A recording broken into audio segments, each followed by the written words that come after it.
അപ്പോൾ welcome back. അപ്പോൾ നിങ്ങളുടെ ജീവിതത്തിൽ നിങ്ങൾ ഒരു പ്രാവശ്യമെങ്കിലും പെൻ ഫൈറ്റ് കളിച്ചിട്ടുണ്ടാകും. കളിക്കാത്തവർ ഐ ഡോണ്ട് നോ. അപ്പോൾ എൻ്റെ സ്കൂളിലും ഞങ്ങൾ പെൻ ഫൈറ്റ് കളിക്കുമായിരുന്നു.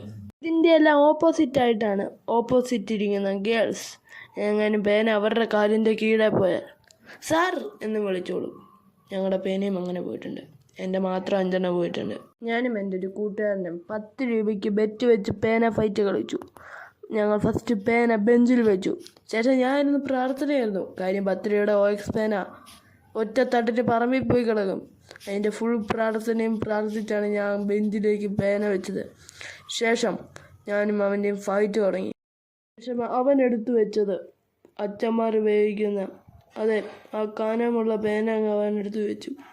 അപ്പം ഞാൻ എന്തായാലും 100% ഉറപ്പിച്ച് എൻ്റെ 10 രൂപയുടെ OX പേന പറന്നു പോയിരിക്കുമെന്ന്. എൻ്റെ 10 രൂപയിൽ പോകുന്ന ഓർത്തു. അങ്ങനെ എൻ്റെയും അവൻ്റെയും കളി തുടങ്ങി. ഫസ്റ്റ് തന്നെ ഞാൻ ആലോചിച്ചത്, പ്രയാഗ് യു ക്യാൻ ഡു ഇറ്റ്. നിനക്ക് ഈ പേന അടിച്ച് കളയാൻ പറ്റും. ഈ OXന് നല്ല കനമുണ്ട്. അപ്പോഴെന്തായാലും നമുക്ക് ജയിക്കാൻ പറ്റും പ്രയാഗ്. അപ്പോൾ യു ക്യാൻ ഡു ഇറ്റ് പ്രയാഗ്. എന്നാൽ അവൻ്റെ മൈൻഡ് സെറ്റ് വേറെയായിരുന്നു. അവൻ്റെ ആ കനമുള്ള പേന ഒരു ചെറിയ അടി അടിച്ചപ്പോഴത്തേക്കും എൻ്റെ OX പറന്നു പോയി. അങ്ങനെ ഞാൻ കളിയിൽ തോറ്റു.